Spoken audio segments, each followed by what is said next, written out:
ஏற்கனவே கோச்சிங் சென்டர்ல கொடுத்துட்ட, ஏற்கனவே அங்க கொஸ்டின் பேப்பரை லீக் அவுட் பண்ணாங்க இல்லையா, அங்க எல்லாத்தையும் கொடுத்துட்டு வந்துட்டு கடைசியில நான் டொனேஷனே கொடுக்காம வந்துட்டேன்னு சொல்றாங்க பாருங்களேன். அந்த கேள்வித்தாள்ல இருக்கக்கூடிய கேள்விகள் 2 மொழியிலையும் சரியானதாக இருக்கு அப்படின்னு உறுதி செய்ய முடியல அப்படின்னா அப்புறம் எதுக்கு அது? தமிழ் அப்படின்றது அவமானம் கிடையாது, அது அடையாளம் அப்படின்னு புரிஞ்சவங்களுக்கு தான் இது புரியும். எங்க தலைவன், எங்க அண்ணன், எங்க மாமா அப்படின்லாம் சொல்றாங்க இல்லையா, அவங்களுக்கு வெளிப்படையா தெரியட்டும் இது என்ன அப்படின்னு, இது யாருடைய ஆட்சி, இது யாருக்கான ஆட்சி. தமிழன் என்னைக்குமே மற்ற மொழிகளுக்கு எதிரானவன் கிடையாது. ஆனால் மற்ற மொழிகளை திணிக்கும் பொழுது ஒரு நாளும் தமிழனால் அதை ஏற்றுக்கொள்ளவே முடியாது. ஒரே கல்லூரி, அந்த கல்லூரியில சமஸ்கிருதம் சொல்லி கொடுக்கக்கூடிய பேராசிரியருக்கு 300 ரூபாய் சம்பளம், தமிழ் சொல்லி கொடுக்கக்கூடிய பேராசிரியருக்கு 80 ரூபாய் சம்பளம்.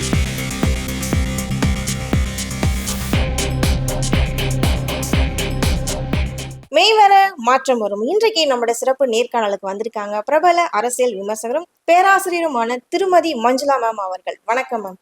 வணக்கம். இப்போ நீட் எக்ஸாமுக்காக இவ்வளோ எல்லாருமே போராட்டம் பண்ணிட்டு இருக்காங்க. அதே மாதிரி மற்ற இதுக்கும் இதே மாதிரி இருக்காமா? நீட்டுக்குன்னா மெடிக்கலுக்குன்னு பார்த்துட்டு இருக்கோம், மற்ற என்ட்ரன்ஸுக்கு இதே மாதிரி ப்ராப்ளம்ஸ் இருக்குன்னு நினைக்கிறீங்களா? மற்ற என்ட்ரன்ஸ்க்கு இருந்திருந்தா இந்நேரம் உங்களுக்கு வெளியில வந்திருக்கும் இல்லையா. பொதுவாக உயர் படிப்புகள் அப்படின்னு சொல்லும் போது ஒரு நுழைவுத் தேர்வு அப்படின்னு வைக்கிறது ஒரு வழக்கமா இருந்தது. இன்னும் நம்ம பொறியியல் படிப்புக்கும் நுழைவுத் தேர்வு எல்லாம் இருந்து ஏன் அது எடுக்கப்பட்டது அப்படின்னு கேட்டா சமமான வாய்ப்பாக இல்லையே. ஏன்னா கல்வியை நம்ம ரைட் டு எஜுகேஷன் அப்படின்னு கொடுத்திருக்கோம். குழந்தைகளினுடைய உரிமை, மாணவர்களுடைய ஒரு பிறப்புரிமை அப்படின்னு சொல்லி நம்ம சொல்றோம். அப்போ பிறப்புரிமை அப்படின்றது எல்லாருக்கும் பொதுவானதாக தானே இருக்கணும். இப்போ உங்களுக்கு மட்டும் ஒரு உயர்தட்டுலயும் எனக்கு கீழ்த்தட்டுலயும் அது கிடைச்சதுன்னா அது எப்படி ஒரு உரிமையாக இருக்க முடியும்? நிச்சயமாக இருக்கவே முடியாது. அதனால சில படிப்புகளுக்கு அதனுடைய ஹையர் ஸ்டடீஸ் அப்படின்னு சொல்லும் போது அதற்கு நுழைவுத் தேர்வு என்பது தேவை. ஆனால் அந்த நுழைவுத் தேர்வு அவங்க படித்ததனுடைய அடிப்படையில தான் கேட்கணுமே தவிர வேற மாதிரியாக கேட்டுவிடக்கூடாது. இப்போ நீட்லயே கூட என்ன இன்னொரு பிரச்சனை அப்படின்னா, அந்த மாநிலத்தினுடைய மொழியில அது இருக்கா? இப்ப எனக்கு தமிழ் தெரியும், உங்களுக்கு மலையாளம் தெரியுது அப்படின்னா அந்த மாநிலத்தினுடைய மொழி, அந்த டிரான்ஸ்லேஷன் அதுல இருக்கா? டிரான்ஸ்லேஷன் பண்ணி இருக்கிறோங்க, அதெல்லாம் இருக்கு. ஆனா சரியான டிரான்ஸ்லேஷனா, யார் அதை நமக்கு உறுதி செய்வாங்க? இந்த கேள்வியும் இன்னைக்கு நீட் எக்ஸாம்ல வந்திருக்கு அப்படின்னா அப்போ அந்த நேஷனல் டெஸ்டிங் ஏஜென்சி, தேசிய தேர்வு முகமை இருக்கே, அதுக்கு அவமானம் இல்ல? ரொம்ப அசிங்கம் இல்ல?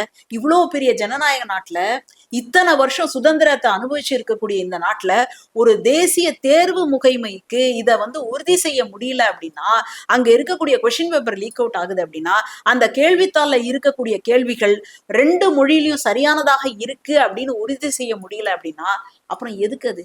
அந்த ஒரு ஆத்திரம் தானே, ஒரு தார்மீக கோபம் தானே இன்னைக்கு மக்கள் கிட்ட வந்திருக்கு.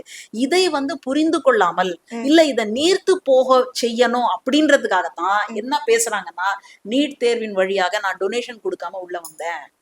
நீதான் ஏற்கனவே கொடுத்துட்டியே, ஏற்கனவே கோச்சிங் சென்டர்ல கொடுத்துட்ட, ஏற்கனவே அங்க கொஸ்டின் பேப்பரை லீக் அவுட் பண்ணாங்க இல்லையா, அங்க எல்லாத்தையும் கொடுத்துட்டு வந்துட்டு கடைசியில நான் டொனேஷனே கொடுக்காம வந்துட்டேன்னு சொல்றாங்க பாருங்களேன். என்னோட திறமைக்காக நான் டாக்டர் ஆயிட்டேன்னு சொல்லுவாங்க. இது நீர்த்து போக செய்யக்கூடிய வேலை. அப்படின்னா அப்போ கிடைக்காதவன் என்ன நினைக்கணும்? நான் எதுக்கும் பயனில்லை, நான்லாம் வெட்டி, நான்லாம் இந்த உலகத்துல பிறகு வாழறதுக்கு தகுதி அற்றவன் அப்படின்றத நிறுவுவதற்காக நீங்க என்ன சொல்றீங்க? நான் டொனேஷன் கொடுக்காம, நீங்க தான் டொனேஷனை வேற மாதிரி கொடுத்துட்டீங்களே அப்படின்னு தான் நம்ம பேசுறோம். அதாவது தமிழ்த்தாய் வாழ்த்து தொடர்ந்து 3வது இடத்துக்கே தள்ளப்பட்டு இருக்கு. இப்போ ஒரு மாநிலம் எல்லாம் சொல்றாங்க, அவங்க மாநிலத்தில் உள்ள அவங்க மொழியில இருக்க பாடலை முதல்ல பாடுங்கன்னா எல்லாருக்கும் பர்மிஷன் கொடுத்துருங்க. ஆனா தமிழ்நாட்டுல மட்டும் தொடர்ந்து 3வது இடத்துலயே தமிழ்த்தாய் வாழ்த்து இருக்கேன்னு பல சர்ச்சைகள் கிளம்பிட்டு இருக்கு. ஏன்னா ஏன் கேட்கறாங்கன்னா, சுதந்திரப்ப நம்ம என்ன பாட்டு பண்ணோம்? வந்தே மாதரன்ற பாட்டு தானே பண்ணோம். அது நம்ம ஹானர் பண்ற மாதிரி தான் ஃபர்ஸ்ட் அந்த பாட்டு எல்லாரும் பாடுறோம், அதுக்கப்புறம் தேசிய கீதம், 3வது தமிழ்த்தாய் வாழ்த்து. இதுல என்ன தப்பு இருக்குன்னு சில பேர் சொல்றாங்களே. இப்ப அந்த வந்தே மாதரம் அப்படின்ற அந்த தேசிய பாடலை எத்தனை வருஷமா நம்ம முதல்ல பாடணும் அப்படின்றத இந்த ஆதரிக்கிறாங்க பாருங்க, அவங்க சொல்லணும் நமக்கு. அதை இது ஸ்டாட்டிஸ்டிக்கல் ரிப்போர்ட்டா எடுத்து நமக்கு சொல்லணும். இது எல்லாமே நம்மள மடைமாற்றக்கூடிய ஒரு வேலையா செய்யறாங்க. ஆனா மானம் இருக்கிறவங்க கிட்ட பேச முடியுங்க, மானமே இல்லாதவங்க கிட்ட ஒண்ணுமே பேச முடியாதுங்க. தமிழ் அப்படின்றது ஒரு உணர்வு, தமிழ் அப்படின்றது அவமானம் கிடையாது, அது அடையாளம் அப்படின்னு புரிஞ்சவங்களுக்கு தான் இது புரியும். இப்போ எல்லா மொழிகளுக்குமே வாழ்த்து பாடல் இருக்கா அப்படின்னு கேட்டா இல்ல, கஷ்டம். அரிதானது. எத்தனை மொழிகள்ல அந்த மாநிலத்தினுடைய அந்த அரசு விழாக்கள்ல முதன்மையாக பாடப்படுது அப்படின்னு கேட்டாலும் கஷ்டம். ஆனா தமிழ் மொழி வாழ்த்து பாடலை நம்ம மாநிலத்தினுடைய அரசு நிகழ்ச்சிகள்ல முதல் பாடலாக பாடணும் அப்படின்றத சட்டமா என்னைக்கோ கொண்டு வந்ததுக்கு அப்புறமா கூட தமிழ் மொழி அப்படின்றதுக்கு ஒரு வாழ்த்து பாடல் வேணும் அப்படின்னு பேரறிஞர் அண்ணா ஒரு கனவு கண்டார். அவருடைய காலத்துல நினைவாகாம போயிடுச்சுன்னு கூட வச்சுக்கலாம். டாக்டர் கலைஞர் அவர்கள் அதை அதை உயிர் கொடுத்து அது கொண்டு வரார். அப்படி ஒரு மொழிக்கான வாழ்த்தாக இருக்கக்கூடிய ஒரு பாடலை நான் பின்னாடி தள்ளி பாடுவேன் அப்படின்றது என்ன மாதிரியான மனநிலை? தமிழர்களுக்கான ஒரு ஆட்சியை கொடுக்கணும்னு வந்திருக்கீங்களா, இல்ல வேற யாருக்கோ ஒரு வாயாக நீங்க வந்திருக்கீங்களா? இன்னொருத்தருக்கு வாயா தாங்க நான் வந்திருக்கேன், இன்னொருத்தருடைய பிரதிநிதியாக நான் வந்திருக்கேன் அப்படின்னு அதையாவது வெளிப்படையா சொல்லுங்க, மக்களுக்கு தெரியட்டும், மக்கள் புரிஞ்சுக்கிட்டோம். ஏன்னா எங்க தலைவன், எங்க அண்ணன், எங்க மாமா அப்படின்லாம் சொல்றாங்க இல்லையா, அவங்களுக்கு வெளிப்படையா தெரியட்டும் இது என்ன அப்படின்னு, இது யாருடைய ஆட்சி, இது யாருக்கான ஆட்சி, இங்க இருக்கக்கூடிய தமிழ் பேசக்கூடிய மக்களினுடைய உணர்வுகளை கூட உங்களால மதிக்க முடியலன்னா, அதாவது மொழிக்காக உயிரை கொடுத்த இனம் அப்படின்றது ரொம்ப அரிது. வங்காளத்துல நம்ம பாக்குறோம், தமிழ்ல பாக்குறோம். தமிழ் அதாவது இந்தி திணிப்புன்னு ஒண்ணு நடந்தப்போ அந்த உயிரெல்லாம் சாதாரணமா நெருப்புக்கு கொடுத்தான், சாதாரணமா போய் ரயில் முன்னாடி பாஞ்சான். இப்போ சமீபத்துல திலீபன்னு சொல்லக்கூடிய ஒரு நபர் தமிழுக்காக மே 17 இயக்கத்தை சார்ந்த அந்த நபர் நம்ம சென்னை சென்ட்ரல் அந்த பூங்கான்னு சொல்லுவோம் இல்லையா, அந்த இடத்துல ரயிலுக்கு முன்னாடி பாஞ்சிட்டாரு. தமிழ் உணர்வு இருந்தது. ஐயோ, இத்தனைக்கும் அவர் இந்த மாதிரி போய் உயிர் தியாகம், அதாவது போய் ஒரு தற்கொலை முயற்சிக்கு போறது அப்படின்றது தவறுன்னு பிரச்சாரம் பண்ணவர். அவரே வேற வழி இல்லாம என் உயிரை கொடுத்தாவது நான் இந்த உணர்வை நிலைநாட்டுறேன் அப்படின்னு சொல்றாரு இல்லையா, எவ்வளவு பெரிய விஷயம். அவங்க எல்லாரையும் நீங்க என்ன பண்றீங்க, கேலி பொருளா மாத்தி வச்சிருக்கீங்க. ஒரு மொழி அப்படின்றது வெறும்னே பேசுவதற்கான ஒரு தொடர்பு சாதனம் கிடையாது. அதுதான் உணர்வு, அதுதான் உணவு, அதுதான் உயிர். ஒரு சுவாசத்தை மூடி வச்சிருங்களேன், மூக்க மூடிக்கோங்களா பாக்கலாம், மூக்க மூடிட்டு எத்தனை நாள் இருப்பீங்க? அப்படி ஒரு சுவாசத்திற்கு இணையானதுதான் மொழி. மொழி வழியாத்தான் மக்கள் சிந்திக்கிறான். இன்னைக்கு இத்தனை ஏஐ கருவிகள் வந்திருக்கு, ஆனாலும் கூட மனிதனை பீட் பண்ண முடியல அப்படின்னா ஒரே காரணம் தான், சிந்திக்கும் திறன். அந்த சிந்திக்கும் திறனை கொடுப்பது மொழிதான். அந்த மொழிய நீ அடமான வச்சுட்டு அந்த மொழிக்கு நான் முக்கியத்துவம் கொடுக்காம இருந்துட்டேன் அப்படின்னா அப்புறம் இது என்ன ஆட்சி, இது என்ன அரசு? இந்த அரசுக்கு தான் மக்கள் போயிட்டு நொட்டுன்னு அமுக்கி அந்த பட்டனே போயிடுச்சுன்னு நாங்க பாருங்க பா, அவங்களெல்லாம் எங்க வச்சு கொண்டாடுறதுன்னே எனக்கு தெரியல. அப்ப இப்படி ஒரு ஆட்சிக்காக இதைத்தான் மாற்றமா, என்னமோ மாற்றமான ஆட்சி அப்படின்னு நாங்க பாருங்க. அப்ப இந்த மாற்றத்தை தான் நீங்க கொண்டு வந்தீங்களா? இத்தனை வருஷமா தமிழ் மொழிய, தமிழ்த்தாய் வாழ்த்த நம்முடைய அரசு விழாக்கள்ல முதன்மை பாடலாக நம்ம பார்த்துட்டு அதை இன்னைக்கு 3வதுக்கு தள்ளி வச்சிருக்காங்க பாருங்க. இதுதான் இந்த ஆட்சியினுடைய மாற்றமான்னு எனக்கு தெரியல. இப்படி ஒரு ஆட்சி மாற்றத்தை யாருமே நிச்சயமாக எதிர்பார்த்தே இருக்க மாட்டாங்க. இனிமேலாவது இந்த மாதிரி வைப் பண்றவங்க, ரீல்ஸ் போடுறவங்க இனிமேலாவது திருந்துவாங்களா அப்படின்றத நான் ஆழ் மனசுல இருந்து கேட்டுக்கிறேன். ஒரு பேராசிரியரா நான் உங்கள்ட்ட இந்த ஒரு கொஸ்டின் கேட்கிறேன். ஏன்னா நீங்க நிறைய மாணவர்களை டெய்லியும் சந்திப்பீங்க, அவங்கள்ட்ட பேசுவீங்க, அவங்கள்ட்ட எல்லா விஷயமும் நீங்க அவங்க என்ன சொல்றாங்க உங்களால அப்சர்வ் பண்ணிக்க முடியும். அப்படி இருக்கும்போது இப்ப இருக்க மாணவர்களே தமிழ் என்ற உணர்வு இருக்குன்னு நினைக்கிறீங்களா, இல்ல நான் ஃபாரின் கல்ச்சர்ல தான் நான் போவேன் அப்படிங்கிற மாதிரி அந்த உணர்வோட இருக்காங்களா? தமிழ் உணர்வை மழுங்கடிக்கக்கூடிய வேலையை நிறைய செஞ்சுக்கிட்டே இருக்காங்க. ஒண்ணு மதிப்பெண் வழியாக அப்படின்னு சொல்றாங்க. இன்னொரு பக்கம் தமிழ் படிச்சா வேலை கிடைக்காது அப்படின்னு சொல்றாங்க. தமிழ் படிச்சுட்டு என்ன செய்ய போற அப்படின்லாம் சொல்றாங்க. ஆனா உண்மையிலேயே திறமை இருக்கிறவனுக்கு தமிழ் படிச்சுட்டு அவன் எந்த அளவுக்கு சாதிக்க முடியும் அப்படின்றதுக்கு டாக்டர் பாலகிருஷ்ணன் IAS அப்படின்றவர் ரொம்ப பெரிய ஒரு உதாரணம். அவர் IAS தேர்வையே தமிழ் வழியா தான் எழுதுறாரு. அப்போ தமிழ் இலக்கியம் படிச்சு வந்த முதல் மாணவன் அப்படின்ற ஒரு பெருமை மிக்கவர்.